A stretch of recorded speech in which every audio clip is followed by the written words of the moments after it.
ഇന്നത്തെ മന്ത്രിസഭാ യോഗത്തിൽ മുണ്ടകൈ ചൂരൽമല പുനരധിവാസ ലിസ്റ്റിലുള്ള ഗുണഭോക്താക്കൾക്ക് 2 ലക്ഷം രൂപ ധനസഹായം അനുവദിക്കുന്നതിന് ആവശ്യമായ അധിക ഫണ്ട് അനുവദിക്കാനും ഉള്ള തീരുമാനം എന്നെടുത്തിട്ടുണ്ട്. എല്ലാവർക്കും നേരത്തെ വന്നിരുന്നൊരു നിർദ്ദേശമാണ്. അത് പൂർണ്ണമായി പണം കൊടുത്ത് ഏകദേശം 5 കോടി രൂപയിലധികം കൊടുത്ത് എല്ലാവർക്കും 2 ലക്ഷം രൂപ വീതം നൽകാനുള്ള തീരുമാനമെടുത്തിട്ടുണ്ട്.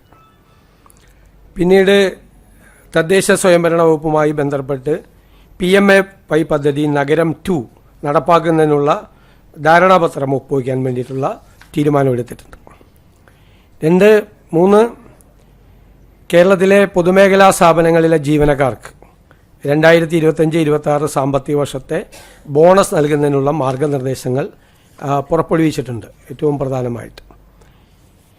പിന്നീട് നമുക്ക് പറയാനുള്ളൊരു പ്രധാനപ്പെട്ടൊരു കാര്യം, വിഴിഞ്ഞം അന്താരാഷ്ട്ര തുറമുഖത്തു നിന്നുള്ള എക്സ്പോർട്ട് ഇമ്പോർട്ട് ചരക്ക് നീക്കത്തിന് 2026 ഓഗസ്റ്റ് 18 തുടക്കം കുറിക്കുകയാണ്. ഇതുവരെ അവിടെ നടന്നിരുന്നത് ട്രാൻസ്ഷിപ്മെൻറ്റും മാത്രമാണ്. ഇതിൽ 60% കണ്ടെയ്നറുകളും മറ്റ് രാജ്യങ്ങളുടേതായിരുന്നു. തുറമുഖത്തിൻ്റെ നേരിട്ടുള്ള ഗുണഫലങ്ങൾ നമ്മുടെ നാടിന് ലഭ്യമാക്കുന്ന ആദ്യത്തെ പ്രധാന ചുവടുവയ്പ്പാണ് ഈ എക്സിം ചരക്ക് നീക്കം. കസ്റ്റംസ് കമ്മീഷണറേറ്റ് ആവശ്യമായ പബ്ലിക് നോട്ടീസെല്ലാം പുറപ്പെടുവിച്ചു കഴിഞ്ഞു. NHAയുടെ നിർദ്ദേശപ്രകാരം തുറമുഖ റോഡിൽ നിന്ന് NH 66 താൽക്കാലിക റോഡ് സംവിധാനം പൂർത്തിയാക്കി. നിലവിൽ തിരുവനന്തപുരത്ത് CFS സൗകര്യം ലഭ്യമല്ലാത്തതിനാൽ തുറമുഖത്തിനുള്ളിൽ തന്നെ കസ്റ്റംസ് ബോണ്ടഡ് ഏരിയ സജ്ജീകരിച്ചിട്ടുണ്ട്. ഇതുമായിട്ടുള്ള പ്രവർത്തനങ്ങൾ മുന്നോട്ട് പോവുകയാണ്. പിന്നീട് ഇപ്പോൾ ലോകസഭ പാസ്സാക്കിയ ഒരു നിയമം, അത് കേരളത്തെ ഗൗരവതരമായി ബാധിക്കുകയാണ്. The mines and minerals development and regulations amendment bill 2026. അത് സംസ്ഥാനങ്ങളുടെ അധികാരം കവർന്നെടുക്കുന്നതും ഫെഡറൽ വ്യവസ്ഥിതിക്ക് വിരുദ്ധവുമാണ്. ഖനന നിയമ ഭേദഗതിയുടെ പേരിൽ നമ്മുടെ സ്റ്റേറ്റ് ലിസ്റ്റിൽ 18ാം ഇനമായി വരുന്ന ഭൂമിയുടെ അധികാരവും അവകാശവും കേന്ദ്ര സർക്കാരിൻ്റെ അധികാര പരിധിയിൽ കൊണ്ടുവരുന്നുള്ള നീക്കമാണ്. നാളിതുവരെ ഖനന പാട്ടം നൽകുന്നതിനും അതിനായി സംസ്ഥാന സർക്കാരിന് റോയൽറ്റി, ഇതര ഫീസുകൾ എന്നിവ നിശ്ചയിക്കാനും അധികാരമുണ്ട്. ഭൂമി പൂർണ്ണമായും സ്റ്റേറ്റ് ലിസ്റ്റിലെ, ഭരണഘടനയിലെ സ്റ്റേറ്റ് ലിസ്റ്റിലെ, ഷെഡ്യൂളിലെ സ്റ്റേറ്റ് ലിസ്റ്റിലെ 18ൽ ഉൾപ്പെട്ടു വരുന്നതാണ്. ഭൂമി സംബന്ധിച്ച പൂർണ്ണമായ നിയമനിർമ്മാണ അധികാരം സംസ്ഥാനത്തിൻ്റെ അധികാര പരിധിയിലാണ്. അപ്പോൾ അതൊരു ഫെഡറൽ വ്യവസ്ഥിതിക്ക് വിരുദ്ധമായൊരു നിയമമാണ്. ഇത് കേരളത്തിനെയും വളരെ ഗൗരവതരമായി നമ്മൾ ബാധിക്കും. തീരദേശവും വനവും പോലും ഒഴിവാക്കാതെയാണ് മിനറൽ ബെയറിംഗ് ലാൻഡ് എന്ന നിർവചനത്തിലൂടെ സംസ്ഥാനങ്ങളുടെ അധികാര പരിധിക്കുള്ളിൽ കേന്ദ്രം കടന്നുകയറ്റം നടത്തുന്നതിനായിട്ടുള്ള ഭേദഗതി അവതരിപ്പിച്ചിരിക്കുന്നത്. അതിനെ അതിശക്തമായിട്ട് എതിർക്കാൻ ഉള്ള തീരുമാനമാണ് സംസ്ഥാനത്തിൻ്റേത്. സംസ്ഥാനത്തിൻ്റെ ആ പ്രതിഷേധവും അത് കേന്ദ്ര സർക്കാരിനെ അറിയിക്കും.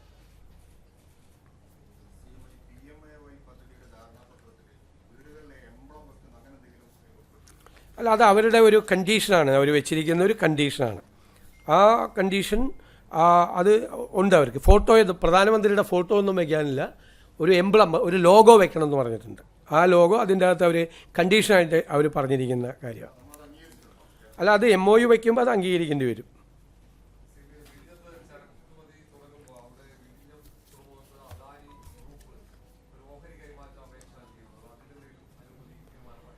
ഇല്ല, തീരുമാനം അതിന് നമ്മളൊരു ചീഫ് സെക്രട്ടറി ആയിട്ടുള്ളൊരു എംപവേർഡ് കമ്മിറ്റി, ചെയർമാനായിട്ടുള്ളൊരു എംപവേർഡ് കമ്മിറ്റിയെ അതിൻ്റെ കാര്യങ്ങൾ പഠിക്കാൻ വേണ്ടി ഏൽപ്പിച്ചിരിക്കുകയാണ്. അവർ റിപ്പോർട്ട് തന്നിട്ടില്ല.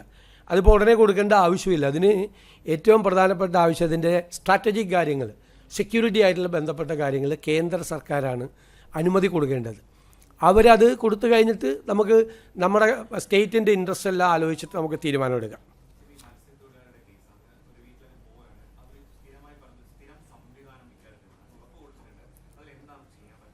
അത് നമുക്കൊരു സ്റ്റാൻഡേർഡ് ഓപ്പറേറ്റിംഗ് പ്രൊസീജിയർ വേണം. യഥാർത്ഥത്തിൽ ഇപ്പോൾ ഉള്ളത് പര്യാപ്തമല്ല. കുറച്ചുകൂടി ഫലപ്രദമായി, കുറച്ചുകൂടി ഇന്നത്തെ സാഹചര്യങ്ങളെല്ലാം പരിഗണിച്ചുകൊണ്ട് വളരെ പെട്ടെന്ന് തന്നെ അത് തയ്യാറാക്കാൻ വേണ്ടിയിട്ട് ഫിഷറീസ് ഡിപ്പാർട്ട്മെൻറ്റ് നിർദ്ദേശം കൊടുത്തിട്ടുണ്ട്.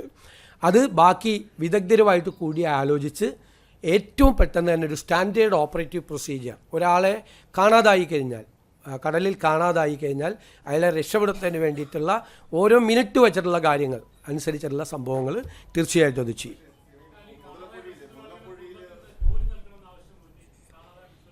അതെല്ലാം പരിഗണിക്കും അതെല്ലാം നമ്മൾ തീർച്ചയായിട്ടും പല രീതിയിലുള്ള സഹായം അവർക്ക് നൽകേണ്ടതുണ്ട്. അതെല്ലാം നമ്മൾ തീർച്ചയായിട്ടും അത് പരിശോധിക്കും. മുതലപ്പുഴയിലെ അപകടാവസ്ഥ പരിഹരിക്കാൻ ആദ്യത്തെ ഒരു യോഗം ചേർന്നിട്ടുണ്ട്.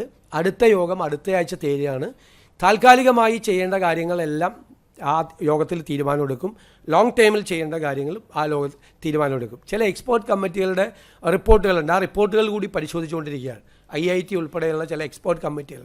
ഒരു അപകട മേഖല 80-ലധികം ആളുകളാണ് അവിടെ മരിച്ചത്. അതിന് അവിടെ ഹ്രസ്വകാലത്തേക്കുള്ള പരിഹാരവും വേണം, ദീർഘകാലത്തേക്കുള്ള ഒരു പരിഹാരവും വേണം. അതവിടെ ആവർത്തിക്കപ്പെടാതിരിക്കാൻ വേണ്ടിയിട്ടുള്ള നടപടികൾ ഗവൺമെൻറ് സ്വീകരിക്കും. ഞാൻ തന്നെ നിയമസഭയിൽ കൊണ്ടുവന്നിട്ടുള്ള വിഷയമാണ് നേരത്തെ.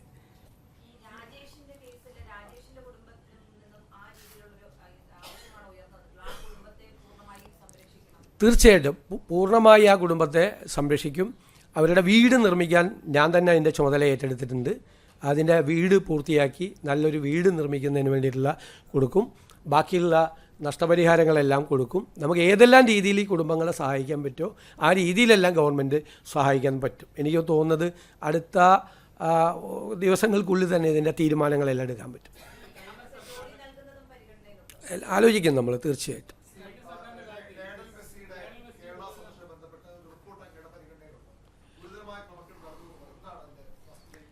അല്ല, ഇത് സംബന്ധിച്ച് വലിയ വിവാദങ്ങളാണുള്ളത്.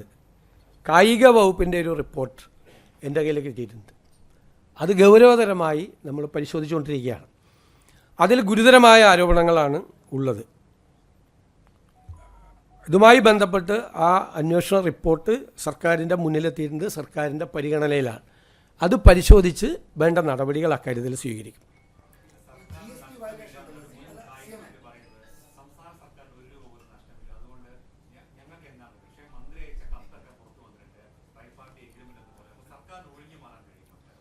സർക്കാരിനെ ഒഴിഞ്ഞു മാറാൻ കാരണം സർക്കാർ ഇതിൻ്റെ ഭാഗമല്ല. കേരളത്തിൽ വന്ന് മെസ്സി കളിക്കും എന്ന് പറഞ്ഞ് ഇപ്പോൾ ഇത് തന്നെ കൊടുത്തത് ഇവരുമായിട്ട് എഗ്രിമെൻറ്റ്, അർജൻറ്റീനൻ ഫുട്ബോൾ അസോസിയേഷനുമായിട്ട് എഗ്രിമെൻറ്റ് വയ്ക്കാൻ ഒരു സ്വകാര്യ സ്ഥാപനത്തിന് അനുമതി കൊടുത്തതിൻ്റെ പ്രൊസീജിയർ എന്തായിരുന്നു പ്രൊസീജിയർ? എക്സ്പ്രഷൻ ഓഫ് ഇൻട്രസ്റ്റ് വിളിച്ചിട്ടാണോ കൊടുത്തത്?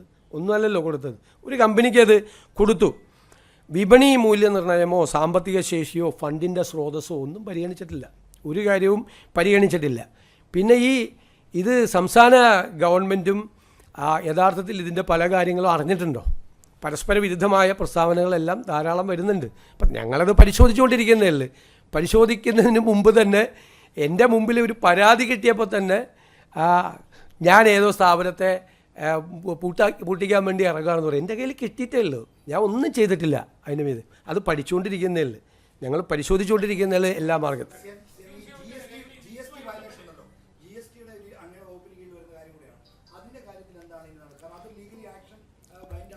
അത് പ്രഥമ റിപ്പോർട്ടുകൾ ഞങ്ങൾ ശേഖരിച്ചിട്ടുണ്ട്.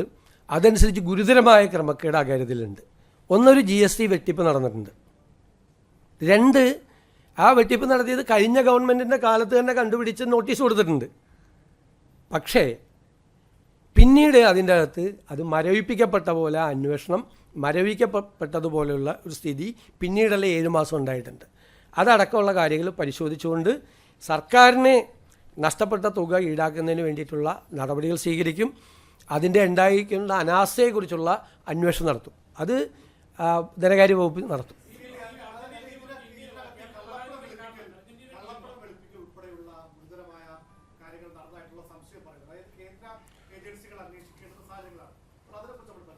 അത് നമ്മൾ എല്ലാ കാര്യങ്ങളും പരിശോധിച്ചിട്ടുള്ള ഉചിതമായ നടപടി സ്വീകരിക്കുക. കാര്യത്തിൽ ഗുരുതരമായ ആരോപണങ്ങളാണ് അതുമായി ബന്ധപ്പെട്ട് വന്നിട്ടുള്ളത്, ശ്രദ്ധയിൽപ്പെട്ടിട്ടുള്ളത്. അത് പരിശോധിച്ച് ഉചിതമായ നടപടികൾ സ്വീകരിക്കും.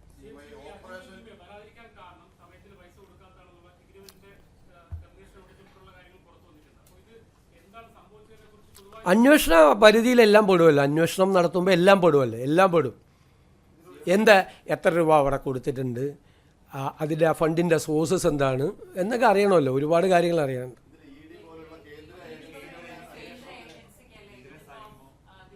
അല്ല, ഞങ്ങൾ പ്രാഥമികമായി സംസ്ഥാന ഗവൺമെൻറ് അന്വേഷിച്ച് അത് കേന്ദ്ര ഏജൻസികൾ അന്വേഷിക്കേണ്ട ആവശ്യമുണ്ട് എന്ന് നമുക്ക് തോന്നുമ്പോഴാണല്ലോ നമ്മൾ അങ്ങോട്ട് റെഫർ ചെയ്യണത്. പ്രാഥമികമായ പരിശോധനകൾ പൂർത്തിയാക്കിയിട്ടാണ് ഏത് തരത്തിലുള്ള അന്വേഷണം വേണമെന്ന് തീരുമാനിക്കുന്നത്. അത് ഈ പറയുന്നത് പോലെ FCRI ആക്ടിൻ്റെ വയലേഷനോ അങ്ങനെ എന്തെങ്കിലും സംഭവങ്ങൾ ഉണ്ടെങ്കിൽ അപ്പോൾ ആലോചിക്കും. ഇപ്പോൾ നമ്മൾ ഇത് പരിശോധിച്ചുകൊണ്ടാണ്. അപ്പോൾ ഉചിതമായൊരു അന്വേഷണം വേണമെന്നുള്ളൊരു അഭിപ്രായത്തിലേക്കാണ് എത്തുന്നത്. അത് ഏത് തരത്തിലുള്ള അന്വേഷണം വേണമെന്ന് അടുത്ത ദിവസങ്ങൾ പ്രഖ്യാപിക്കും.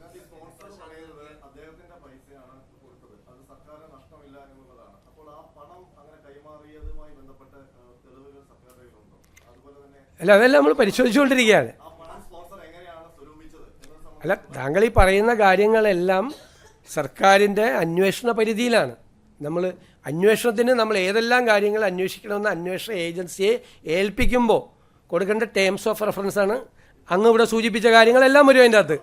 അതെല്ലാം വരുമല്ലോ, സ്വാഭാവികമായിട്ട് വരുമല്ലോ, എല്ലാം വരും. സ്റ്റേറ്റ് ഗവൺമെൻറ്റിൻ്റെ റോൾ എന്തായിരുന്നു? സ്റ്റേറ്റ് ഗവൺമെൻറ്റിന് എന്ത് റോളായിരുന്നു ഇക്കാര്യത്തിൽ ഉണ്ടായിരുന്നത്? സ്റ്റേറ്റ് ഗവൺമെൻറ് സ്റ്റേറ്റിൻ്റെ താല്പര്യങ്ങളിലൂടെ പ്രൊട്ടക്റ്റ് ചെയ്തോ? ഈ പറയുന്ന ഏജൻസി ഈ കാര്യത്തിൽ ഏതെങ്കിലും തരത്തിലൊരു മുതലെടുപ്പ് നടത്തിയോ? തുടങ്ങിയുള്ള കാര്യങ്ങളെല്ലാം അന്വേഷണ പരിധിയിൽ വരും, അന്വേഷണ കാര്യങ്ങൾ വരും.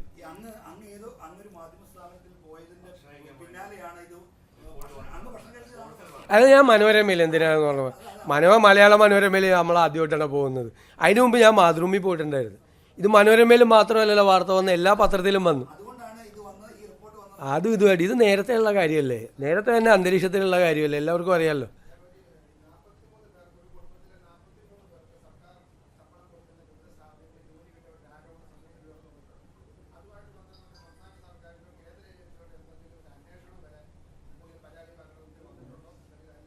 അല്ല, ഞാനത് ആ പരാതി ശ്രദ്ധയിൽപ്പെട്ട് അത് തീർച്ചയായിട്ടും അന്വേഷിക്കപ്പെടേണ്ട കാര്യമാണെങ്കിൽ അന്വേഷിക്കപ്പെടും, സംശയമില്ല. അല്ല, എൻ്റെ മുമ്പിലൊന്നും പരാതി വന്നില്ല, പത്രത്തിൽ വന്നില്ല. അത് നമ്മുടെ ജോലിയല്ലല്ലോ. നമ്മുടെ പരിധിയിൽ വരുന്ന കാര്യമാണെങ്കിൽ മാത്രമേ ഉള്ളൂ. നമ്മുടെ പരിധിയിൽ വരുന്ന കാര്യമാണെങ്കിൽ മാത്രമല്ലേ നമ്മൾ അന്വേഷിക്കും.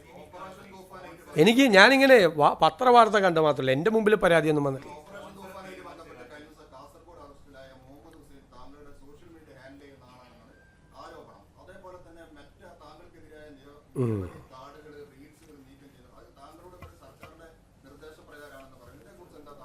തീർച്ചയായിട്ടും പറയാനുണ്ട്, കുറേ കാര്യങ്ങൾ പറയാനുണ്ട്.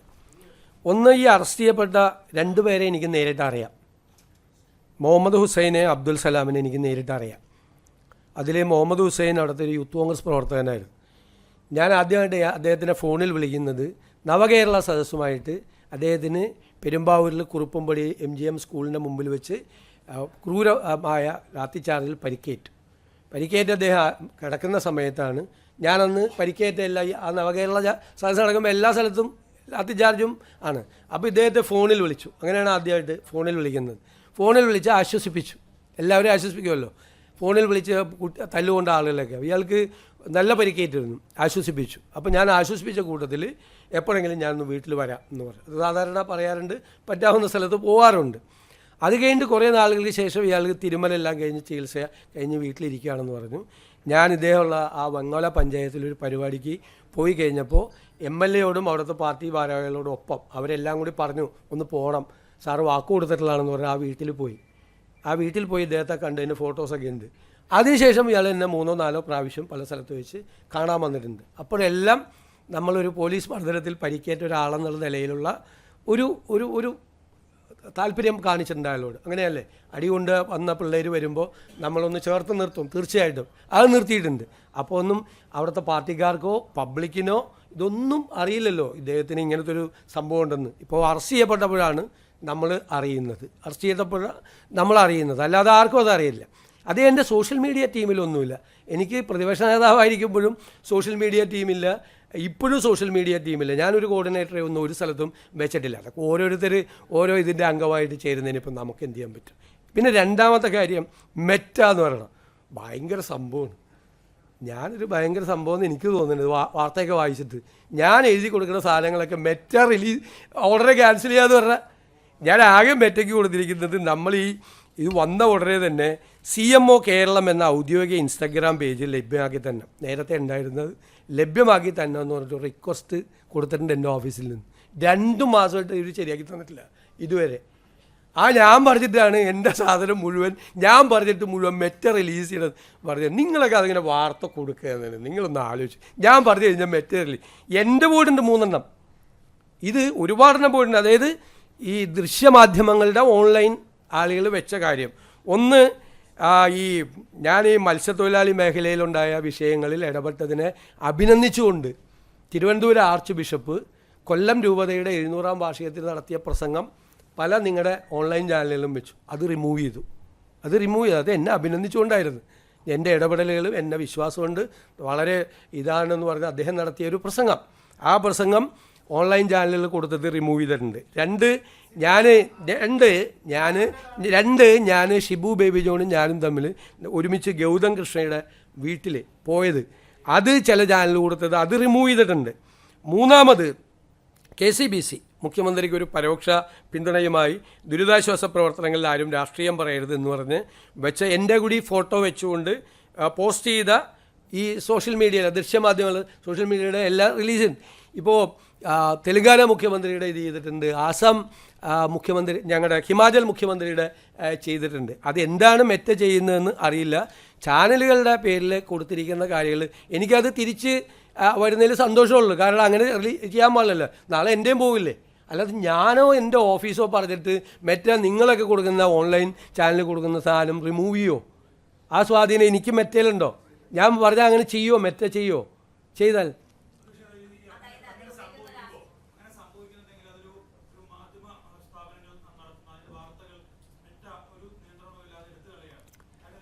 അതിന് നമുക്ക് ഇടപെടണം. നിങ്ങളും ഇടപെടണം. നിങ്ങൾ അതിൻ്റെ അകത്ത് പരാതികൾ കൊടുക്കണം. അതിൻ്റെ കൂടെ സർക്കാർ നിൽക്കും. ഒരു സംശയം ആ കാര്യത്തിലില്ല. സർക്കാർ നിൽക്കും, ആ കൂടെ നിൽക്കും, സർക്കാർ കൂടി നിൽക്കും. ഒരു സംശയവും ആ കാര്യത്തിലില്ല.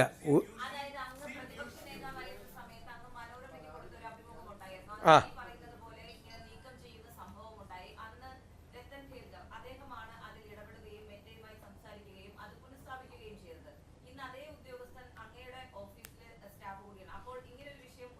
അല്ല, പ്രതിപക്ഷ നേതാവായിരുന്ന ഞാൻ മനോരമ ന്യൂസിലെ കൊടുത്ത ഒരു പോസ്റ്റ് പോലീസിനെ ഉപയോഗിച്ചിട്ടാണ് അന്ന് റിമൂവ് ചെയ്തത്.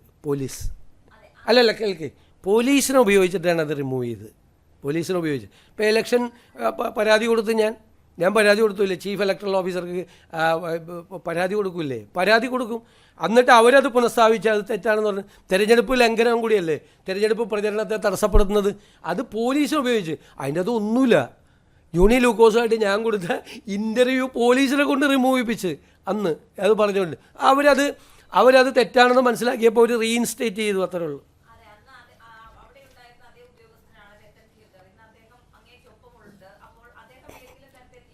രത്തം കേൾക്കറൊന്നും മെറ്റയായിട്ടൊന്നും ഇപ്പോൾ അത് ഒരു സ്ഥലത്ത് സംസാരിച്ചിട്ടില്ല.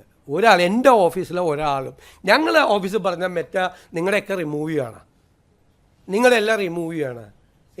ഞാൻ പറയില്ല, എനിക്ക് അനുകൂലമായിട്ടുള്ള കാര്യം പ്ലീസ് ഞാൻ പറയുമല്ലേ മറുപടി, പ്ലീസ് ഞാൻ പറയുമല്ലേ, അങ്ങ് ചോദിച്ചതിന് ഞാൻ മറുപടി പറയല്ലേ. എൻ്റെ അടക്കമുള്ള എല്ലാം റിമൂവ് ചെയ്യാണ് മുഖ്യമന്ത്രിമാരുടെ പലരും. അത് എന്താണ് മെറ്റയുടെ എന്തെങ്കിലും പോളിസിയിലുണ്ടായിരിക്കുന്ന ചേഞ്ചാണോ എന്താണെന്ന് വ്യക്തമല്ല.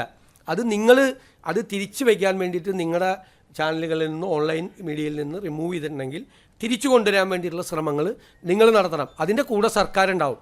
സർക്കാർ വേണമെങ്കിൽ കത്തെഴുതാം. ഞാൻ വേണമെങ്കിൽ കത്തെഴുതാം മെറ്റയ്ക്ക്. കാരണം എന്നെ വിമർശിച്ച് കൊണ്ട് വരുന്ന പോസ്റ്റ് ഒന്നും റിമൂവ് ചെയ്യരുത് എന്ന് പറഞ്ഞുകൊണ്ട് ഞാൻ കത്തെഴുതാം. ഞാൻ റെഡിയാണ്. നിങ്ങൾ ആർക്കെങ്കിലും അങ്ങനെ ആരെങ്കിലും മെറ്റ കൊണ്ടിട്ട് ഒരു 10 പോസ്റ്റ് റിമൂവ് ചെയ്തിട്ട് നമുക്ക് അങ്ങനെ കേരളത്തിലെ മാധ്യമങ്ങളുടെയും സോഷ്യൽ മീഡിയയുടെയും വായി മൂടി കിട്ടാൻ പറ്റുമെന്ന് വിശ്വസിക്കുന്നൊരു മൂഢനാണോ ഞാൻ? നിങ്ങളെന്താ?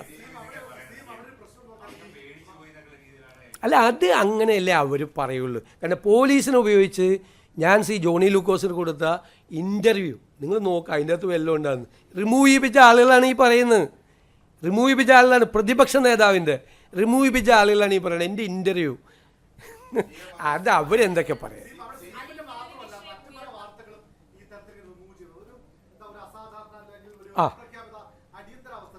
ഒരു അപ്രഖ്യാപിതമായ രീതിയിലാണ്. കാരണം മെറ്റയുടെ പോളിസി ചേഞ്ച്, മെറ്റ പ്രധാനമന്ത്രിയോട് മാപ്പ് പറഞ്ഞുള്ള വാർത്ത നമ്മൾ കണ്ടു. അതിനുശേഷമാണ് ഇത് ത്രൂ ഔട്ട് ഇന്ത്യയിലുണ്ട്, കേരളത്തിൽ മാത്രമല്ല. അതുകൊണ്ടാണ് ഞാൻ തെലങ്കാനയിലെ കാര്യം പറഞ്ഞത്, ഹിമാചൽ മുഖ്യമന്ത്രിയുടെ പറഞ്ഞത്. ഇങ്ങനെ പല സംസ്ഥാനങ്ങളിലും ഇതുമായിട്ട് ബന്ധപ്പെട്ട റിപ്പോർട്ടുകൾ വരുന്നുണ്ട്. നിങ്ങളിത് റിമൂവ് ചെയ്യപ്പെട്ട സ്ഥാപനങ്ങൾ അവർക്ക് പരാതി അയക്കി, നമ്മളും പറയാം, നമ്മൾ അതിൻ്റെ കൂടെ നിൽക്കുക, സർക്കാർ അതിൻ്റെ കൂടെ നിൽക്കുക. നിങ്ങളിപ്പോൾ എനിക്കെതിരെ ഇട്ടിരിക്കുന്ന സംഭവങ്ങൾ പോലും പുനഃസ്ഥാപിക്കണമെന്ന് ഞാൻ ആവശ്യപ്പെടാം. എനിക്കൊരു ബുദ്ധിമുട്ടുമില്ല. അത് വന്നാൽ അല്ലെങ്കിലും പറയണല്ലേ. അല്ലല്ല, പോലീസ് ഇതുമായിട്ട് യാതൊരു അല്ല അത് അവർ ചെയ്യുന്നതല്ല, അവിടെ നിന്ന് ചെയ്യുന്നതല്ല. അവരോടാണ് നമ്മൾ ആവശ്യപ്പെടുന്നത്. അവരാണ് ഇതിൻ്റെ അതോറിറ്റി, അവർക്ക് മാത്രമേ ഇത് റിമൂവ് ചെയ്യാൻ പറ്റുള്ളൂ. ഉറപ്പാണ്, അതല്ലേ സർക്കാർ ഇടപെടാമെന്നല്ലേ ഞാൻ പറഞ്ഞത്. നിങ്ങൾ കൂടി വേണം, നിങ്ങൾ നീക്കം ചെയ്ത ആളുകൾ പരാതി കൊടുക്കണം. കാരണം നിങ്ങളാണ് അഗ്രീവ്ഡ് പാർട്ടി ഇത് നീക്കം ചെയ്ത സ്ഥാപനങ്ങളാണ്. അവർ പരാതി കൊടുക്കണം. അവർ പരാതി കൊടുത്താലേ നിലനിൽക്കുകയുള്ളൂ. നമ്മൾ അതിന് പിന്തുണ കൊടുക്കുക. എൻ്റെ ഇടയ്ക്ക് എന്നെ വിമർശിച്ചുകൊണ്ടിട്ടിരിക്കുന്ന പോസ്റ്റുകളടക്കം തിരിച്ചിടണം എന്നുകൊണ്ട് നമ്മൾ കത്ത് കൊടുക്കുക. ഒരു പ്രശ്നമില്ല.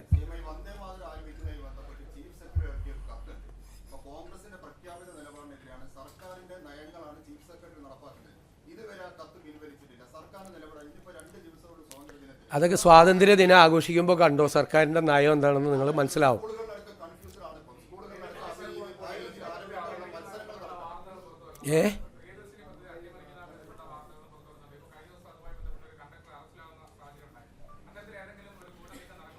അല്ല, വ്യാപകമായ ശ്രമം ചില ഭാഗങ്ങളിൽ നടക്കുന്നുണ്ട്. ഞങ്ങളത് അന്വേഷിച്ചുകൊണ്ടിരിക്കുകയാണ്. ശക്തമായ നടപടികൾ ആ കാര്യത്തിൽ സ്വീകരിക്കും.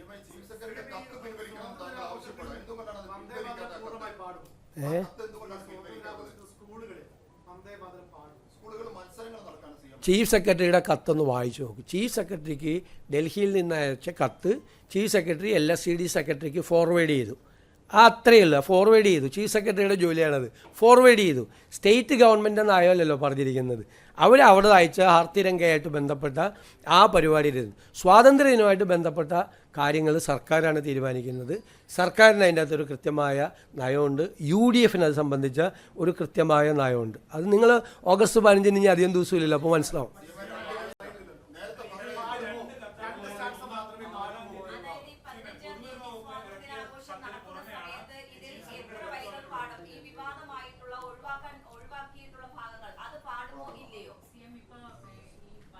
എല്ലാവരും ചോദിക്കാൻ എൻ്റെ അവസാനം പറയാം.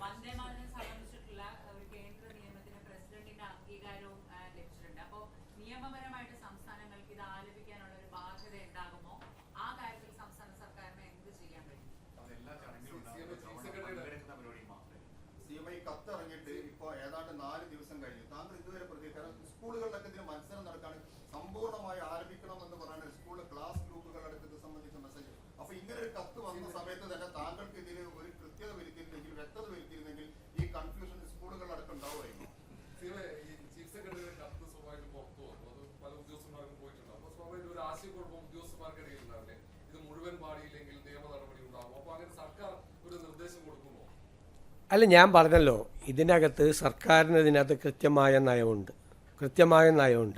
അത് ഓഗസ്റ്റ് 15 അത് വളരെ വ്യക്തമാവും സർക്കാരിൻ്റെ നയം എന്താണ് ഇക്കാര്യത്തിലെന്ന്. പിന്നെ നിയമം പാസ്സാക്കിയിട്ടുണ്ട്. നിയമം പാസ്സാക്കി പ്രസിഡൻ്റ് ഒപ്പുവെച്ച് അത് നോട്ടിഫിക്കേഷനായിട്ട് വന്നിട്ടുണ്ട്. ആ നിയമത്തിൽ അത് മുഴുവൻ പാടണമെന്നാണ് നിയമപരമായിട്ട് പറയണത്. പാർലമെൻറ്റ് പാസ്സാക്കിയ നിയമമാണ്. അതിനെ അധിക്ഷേപിക്കുകയോ അത് ചെയ്യാതിരിക്കുകയോ ചെയ്തു കഴിഞ്ഞാൽ 3 വർഷം തടവ് വരെ കിട്ടുന്ന നിയമമാണെന്ന് പറഞ്ഞിട്ടുണ്ട്. പക്ഷേ സംസ്ഥാന സർക്കാരിനും നേതൃത്വം കൊടുക്കുന്ന കോൺഗ്രസ് ലീഡ് ചെയ്യുന്ന UDFനും അതിനെക്കുറിച്ച് കൃത്യമായ ഒരു നിലപാടുണ്ട്. ആ നിലപാടനുസരിച്ചിട്ടേ ഞങ്ങൾ കാര്യങ്ങൾ ചെയ്യുകയുള്ളൂ.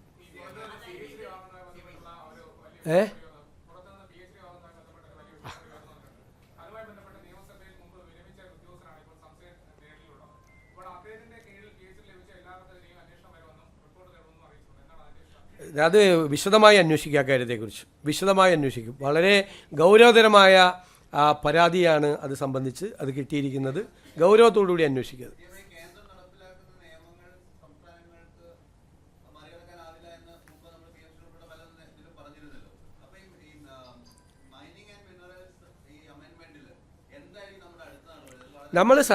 നമ്മളത് പാർലമെൻറ്റിൽ ഇപ്പോൾ ലോകസഭ അത് പാസ്സാക്കി. നമ്മൾ അതിശക്തമായ പ്രതിഷേധം രേഖപ്പെടുത്തി. രാജ്യസഭയിൽ വരും പ്രതിഷേധിക്കും. സംസ്ഥാന ഗവൺമെൻറ്റിൻ്റെ പ്രതിഷേധം നമ്മൾ അറിയിക്കും. പിന്നെ അത് പാസ്സായി ആക്റ്റായി കഴിഞ്ഞാൽ അപ്പോഴേ നമുക്ക് നിയമപരമായ കാര്യങ്ങൾക്ക് പോകാൻ പറ്റുള്ളൂ. അതായത് നമ്മുടെ മെയിൻ പരാതി സ്റ്റേറ്റ് ലിസ്റ്റിലേക്കുള്ള എൻക്രോച്ചാണെന്നാണ്. ഭരണഘടനയുടെ ഷെഡ്യൂളിൽ union list, state list, concurrent list. Union ലിസ്റ്റിൽ യൂണിയനാണ് അധികാരം നിയമനിർമ്മാണത്തിന്. സ്റ്റേറ്റ് ലിസ്റ്റിൽ സ്റ്റേറ്റിനാണ് അധികാരം. കൺകറൻറ്റ് ലിസ്റ്റിൽ 2 പേർക്കും ഉണ്ട്. അപ്പോൾ സ്റ്റേറ്റ് ലിസ്റ്റിൽപ്പെട്ട 18 ഭൂമിയുടെ അധികാരം. ഷെഡ്യൂളിൽ 18 അതിലേക്കുള്ള നഗ്നമായ കടന്നുകയറ്റമാണ്. അപ്പം നമുക്ക് ഭരണഘടനാപരമായ ഒരു ഭരണഘടനാ ലംഘനം കൂടിയാണ്. ഭരണഘടനയുടെ ഷെഡ്യൂളിൻ്റെ ഉള്ള അധികാരത്തിൻ്റെ, സ്റ്റേറ്റിന് കൊടുത്തിരിക്കുന്ന അധികാരത്തിൻ്റെ ലംഘനം കൂടിയാണ്. അപ്പം നമുക്ക് അവർ പാസ്സാക്കിയാൽ നമ്മൾ അതിനു മുമ്പ് രാഷ്ട്രീയമായ എതിർപ്പ് അറിയിക്കും, സ്റ്റേറ്റിൻ്റെ എതിർപ്പ് നമ്മൾ അറിയിക്കും, എന്നില്ലെങ്കിൽ നിയമപരമായ മാർഗങ്ങൾ തേടും.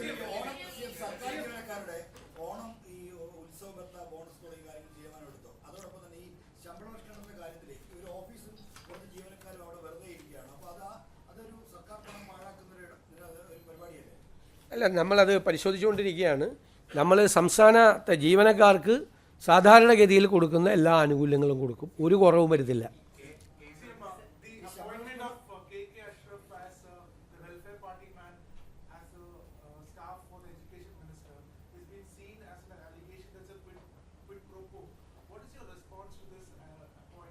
That I don't know. I am not aware about that.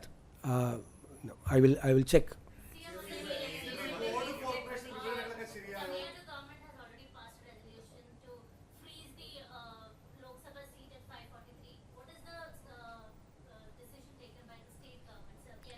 For what? Delimitation. We have a stand. Congress and India Front have taken a stand. That is the same stand we have, political stand.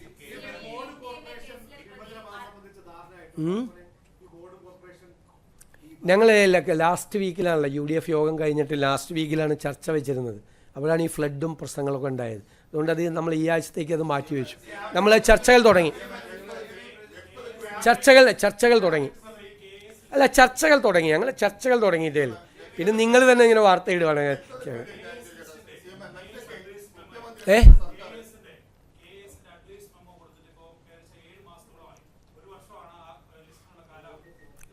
അത് government പരിശോധിച്ചുകൊണ്ടിരിക്കുകയാണ്. Vacancy ഇല്ലാതെയാണ് അത് ചെയ്തത്. ഇപ്പം ഞാൻ ഒരു കാര്യം പറഞ്ഞിട്ടെ, ഇപ്പോൾ സമരം നടക്കുന്നുണ്ടല്ലോ, LPST മറ്റേ UPSC സമരം. അവരിപ്പോൾ തൽക്കാലത്തേക്കൊന്ന് നിർത്തിവെച്ചതാണ്.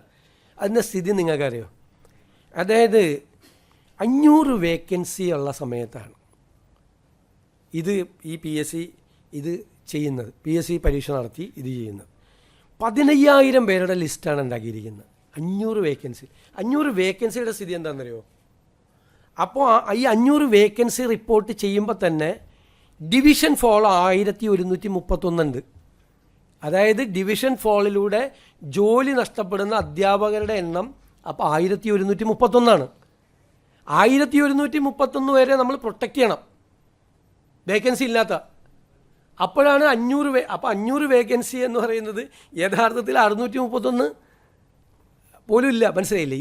അതായത് ഈ 1131 വരെ നമ്മൾ പ്രൊട്ടക്റ്റ് ചെയ്യേണ്ട ഡിവിഷൻ ഫോൾ ഉള്ളപ്പോൾ ഇപ്പോൾ വേക്കൻസി ഇല്ല. ശരിക്കും വേക്കൻസി ഇല്ല. കാരണം ഈ 500 കഴിഞ്ഞാലും വീണ്ടും 631 വരെ കൂടി പ്രൊട്ടക്റ്റ് ചെയ്യണം. നിലവിലുള്ള 500 വേക്കൻസിയും പിന്നെ 631 വരെ കൂടി പ്രൊട്ടക്റ്റ് ചെയ്യണം. ആ സമയത്താണ് വീണ്ടും പരീക്ഷ നടത്തിയിട്ട് 15,000 പേരുടെ ലിസ്റ്റ് ഉണ്ടാക്കിയിരിക്കുന്നത്. അല്ല, അങ്ങനെ പരീക്ഷ നടത്തുന്നത് തന്നെ ശരിയാണോ? ഇല്ലാത്ത വേക്കൻസിയിൽ പരീക്ഷ നടത്താമോ? ഇല്ലാത്ത വേക്കൻസിയിലാണ് ആ പരീക്ഷ നടത്തിയത്. ഇല്ലാത്ത വേക്കൻസിയിൽ പരീക്ഷ നടത്തി. ഇപ്പോൾ ഈ ഗവൺമെൻറ്റാണ് എൻ്റെ തലയിലായി അത് ഇല്ലേ, നമ്മുടെ മുമ്പിലായി. അപ്പം നേരത്തെ 1:40 ആയിരുന്നു റേഷ്യോ, സ്റ്റുഡൻറ്റ് ടീച്ചർ റേഷ്യോ. പല കാലങ്ങളായിട്ട് അത് കുറച്ചു കൊണ്ടുവന്നു. 1:35 ആയി, 1:30 ആയി. ഇപ്പോൾ 1:25 ആക്കണമെന്നാണ് ഇപ്പോഴത്തെ ഡിമാൻഡ്. 25 കുട്ടികൾക്കൊരു സ്റ്റുഡൻറ്റ്. പിന്നെ നിങ്ങൾക്കറിയാം, സർക്കാർ സ്കൂളുകളിലെ കുട്ടികളുടെ എണ്ണം കുറഞ്ഞുകൊണ്ടിരിക്കുകയാണ്. ഡെമോഗ്രാഫിക് ചേഞ്ചാണ്, അല്ലാതെ പൊതു സംവിധാനത്തിലുള്ള കുറവല്ല. നേരത്തെ തന്നെ കഴിഞ്ഞ ഗവൺമെൻറ്റിൻ്റെ കാലത്ത് തന്നെ അത് ദൃശ്യമായി തുടങ്ങി. എണ്ണം കുറയാണ്, എൻറോൾമെൻറ്റ് കുറയാണ്, കുട്ടികളുടെ എണ്ണം കാരണം കുറവാണ്. പല കാരണങ്ങൾ കൊണ്ടാണ്, ഡെമോഗ്രാഫിക് റീസൺസാണ്. ജനസംഖ്യ കുറഞ്ഞുകൊണ്ടിരിക്കുന്നു എന്നുള്ളതിൻ്റെ പ്രശ്നമുണ്ട്, ലേറ്റ് മാരേജിൻ്റെ വിഷയങ്ങളുണ്ട്, ഒരുപാട് വിഷയങ്ങളുണ്ട്. പക്ഷേ എൻറോൾമെൻറ്റ് കുറയാണ് കുട്ടികളുടെ. അതുകൊണ്ടാണ് നമ്മൾ 2 മാസം അവരോട് നമ്മൾ ചോദിച്ചത്. നമ്മളവരോട് ഏതെങ്കിലും സമീപകാലത്ത് നിങ്ങളിങ്ങനെ ചർച്ച ചെയ്തിട്ടുണ്ടോ? 3 പ്രാവശ്യം വിദ്യാഭ്യാസ വകുപ്പ് മന്ത്രി സംസാരിച്ചു അവരോട്. ഞാൻ എൻ്റെ ചേംബറിൽ വിളിച്ച് അവരോട് സംസാരിച്ചു. തൽക്കാലത്തേക്ക് 2 മാസത്തേക്ക് നിർത്തിവെക്കണം എന്ന് പറഞ്ഞു. അതിനുശേഷം വിദ്യാഭ്യാസ വകുപ്പ് മന്ത്രി ഞാൻ കൂടി ആവശ്യപ്പെട്ടിട്ടാണ് കത്ത് കൊടുത്തു. അവിടെ കൊണ്ട് ഈ അദ്ദേഹത്തിൻ്റെ അഡീഷണൽ പ്രൈവറ്റ് സെക്രട്ടറി കൊണ്ടുപോയി സമരപ്പന്തലിൽ കൊണ്ടുപോയി, ഒരു ഗവൺമെൻറ്റും ചെയ്തിട്ടില്ല കേരളത്തിൽ, അവിടെ കൊണ്ടുപോയി കത്ത് കൊടുത്തു. അവർ സമരം ചെയ്യുന്നതിനെ എതിർക്കുമല്ല നമ്മളെ ചെയ്തത്. നമ്മളൊന്ന് പഠിക്കാനുള്ള സമയം ചെയ്തത്. അവരെ അധിക്ഷേപിക്കുകയല്ല ചെയ്ത്, അവിടെ കൊണ്ടേ കത്ത് കൊടുത്തു. അതിനുശേഷം വീണ്ടും വിളിപ്പിച്ചു സെറ്റിൽ ചെയ്യാൻ വേണ്ടിയിട്ട്. അങ്ങനെ 5ാമത്തെ 6ാമത്തെ റൗണ്ടാണ് ഗവൺമെൻറ് ഇടപെട്ടത്. അല്ലാതെ സമരക്കാരെ അധിക്ഷേപിക്കുകയോ അവരെ പുച്ഛിക്കുകയോ അവർ സമരം ചെയ്യുന്നതിനെ കുറ്റപ്പെടുത്തുകയോ ഒന്നും ചെയ്തില്ല.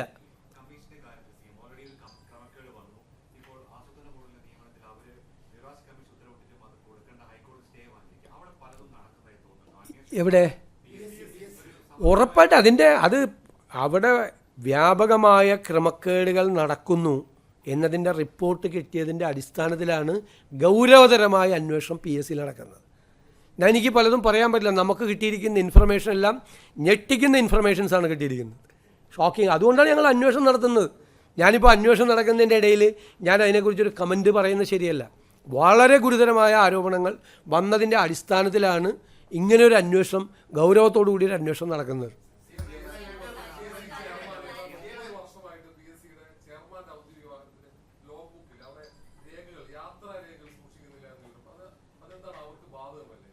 അല്ല, അതെല്ലാം ഇപ്പോൾ നമുക്ക് പരിശോധിക്കാം തീർച്ചയായിട്ടും.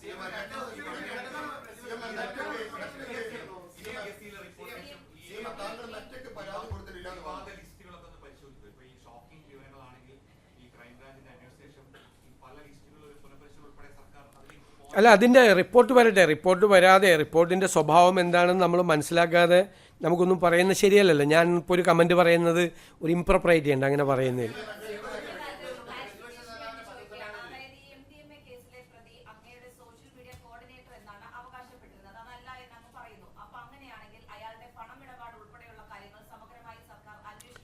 നിങ്ങളൊരു കാര്യം മനസ്സിലാക്കേണ്ടത് എന്താണ്, ഈ ആളെ തൂഫാൻ പദ്ധതി പ്രകാരം അറസ്റ്റ് ചെയ്തു. നിങ്ങൾക്ക് ആർക്കെങ്കിലും അയാൾക്ക് വേണ്ടിയിട്ട് ഏതെങ്കിലും ഒരാളെ ഇടപെട്ടു എന്നുള്ളതിൻ്റെ ആക്ഷേപമുണ്ടോ? അറസ്റ്റ് ചെയ്ത് ജയിലിലാണ്, റിമാൻഡ് ചെയ്തു, പ്രൊട്ടക്റ്റ് ചെയ്തില്ല ആരെയും, ഒരാളെ പ്രൊട്ടക്റ്റ് ചെയ്തില്ല. പിന്നെ പലരും വന്നിട്ട് ഇപ്പോൾ ഗോവിന്ദൻ മാഷ് പറഞ്ഞ് എന്താണ് മുഖ്യമന്ത്രിയുടെ ഓഫീസിൽ മുഴുവൻ ലഹരി കച്ചവടമാണെന്ന്. പിന്നെ ഞാനൊന്നും പറയായിരുന്നെന്ന് വെച്ച് കഴിഞ്ഞാൽ അദ്ദേഹം ഞങ്ങളുടെ വീടിൻ്റെ ഐശ്വര്യമാണ്. ഇടയ്ക്കിടയ്ക്ക് ഇങ്ങനെ വന്ന് പറയണമുണ്ട്. അല്ലല്ല നിൽക്കി, ഞാൻ പറഞ്ഞു തീർക്കട്ടെ. ഐശ്വര്യൻ ഇങ്ങനെയൊക്കെ ഇടയ്ക്ക് വന്ന് പറയും മുഖ്യമന്ത്രിയുടെ ഓഫീസിൽ ലഹരി കച്ചവടം ഒന്ന് പാർട്ടി സെക്രട്ടറി പറയാം. എൻ്റെ പേഴ്സണൽ സ്റ്റാഫാണ്. എന്താ ഉള്ളത്? നിങ്ങൾക്കറിയാമല്ലേ, മുൻ മുഖ്യമന്ത്രിയുടെ പ്രിൻസിപ്പൽ സെക്രട്ടറി സ്വർണ്ണക്കള്ളക്കടത്ത് കേസിൽ 100 ദിവസം ജയിലിൽ കിടന്നപ്പോൾ ഈ സെക്രട്ടറി എവിടെയായിരുന്നു? ഈ പാർട്ടി സെക്രട്ടറി പറഞ്ഞോട്ടെ.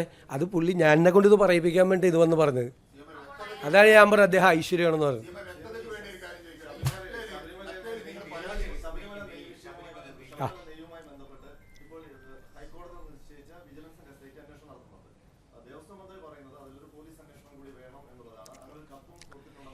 ഇല്ലില്ല, അത് ഹൈക്കോടതിയുടെ നിയന്ത്രണത്തിൽ നടക്കുന്ന അന്വേഷണമാണ്. ആ അന്വേഷണ പരിധിയിൽ സർക്കാർ ഇടപെടില്ല. ഞാനത് ദേവസ്വം മന്ത്രിയായിട്ട് അത് വളരെ വിശദമായി സംസാരിച്ചു. ഹൈക്കോടതിയുടെ നേരിട്ടുള്ള നിയന്ത്രണത്തിൽ അവർ തന്നെ സെലക്ട് ചെയ്ത ഉദ്യോഗസ്ഥന്മാർ, നമ്മളല്ല വെച്ചത്, ഹൈക്കോടതി തന്നെ നേരിട്ട് സെലക്ട് ചെയ്ത ഉദ്യോഗസ്ഥന്മാരെ വെച്ചുകൊണ്ട് നടത്തുന്ന അന്വേഷണമാണ്. ഗുരുതരമായ ക്രമക്കേടാണ് നടന്നിരിക്കുന്നത്. കഴിഞ്ഞ കാലത്ത് നടന്നതാണ്. കട്ടളപ്പടി അടിച്ചു മാറ്റി, സ്വർണ്ണ അടിച്ചു മാറ്റി അയ്യപ്പൻ്റെ, ഇപ്പോൾ അയ്യപ്പൻ്റെ നെയ്യ് കൂടി അടിച്ചു മാറ്റി. എന്താ നടന്നിരുന്നത്? അതിനെല്ലാം ഒരു രാഷ്ട്രീയ നേതൃത്വത്തിൻ്റെ പിന്തുണ കൂടി ഉണ്ടായിരുന്നു. ഇതെല്ലാം പൊളിറ്റിക്കൽ അപ്പോയിൻമെൻ്റ് ആയിരുന്നു, എല്ലാം പൊളിറ്റിക്കൽ അപ്പോയിൻമെൻറ്റാണ്. എത്രാമത്തെ LDF ഭരണകാലത്ത് എത്രാമത്തെ ദേവസ്വം ബോർഡ് പ്രസിഡൻ്റാണ് ജയിലിൽ കിടക്കുന്നത്? അമ്പലം വിഴുങ്ങികളായിരുന്നില്ല ഇവർ. ശബരിമലയിലെ ഏറ്റവും പുണ്യപുരാതനമായ ശബരിമല ക്ഷേത്രത്തിൽ കളവ് നടത്തിയിട്ട് കേരളത്തിൻ്റെ ചരിത്രത്തിൽ ഇന്നേവരെ ഇല്ലാത്ത തരത്തിൽ എത്രാമത്തെ ദേവസ്വം ബോർഡ് പ്രസിഡൻ്റാണ് ജയിലിൽ കിടക്കുന്നത്? സ്വർണ്ണ അടിച്ചു മാറ്റി, കട്ടള അടിച്ചു മാറ്റി, ദ്വാരപാലക ചിലപ്പോൾ അടിച്ചു മാറ്റി, അവസാനം നെയ്യ് കൂടി അടിച്ചു മാറ്റി. ഇനി എന്തെല്ലാം വരായിരിക്കണം. എന്തായിരുന്നു അവിടെ നടന്നത്? LDF ഭരണകാലത്ത് എന്തായിരുന്നു അവിടെ നടന്നത്?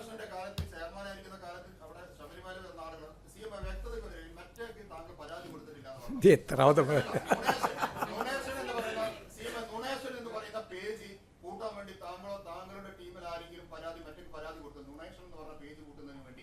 നിങ്ങൾ ഞങ്ങളുടെ ഓഫീസിൽ നിന്ന് ആകെ കൊടുത്തിരിക്കുന്നത് CMO കേരളം എന്നുള്ളത് പുനഃസ്ഥാപിച്ച് തന്നെ എന്ന് പറയുന്നുണ്ട്. അത് അവർ ചെയ്തു തന്നിട്ടില്ല. ഇത്ര നാളായിട്ട് 2 മാസമായിട്ട്.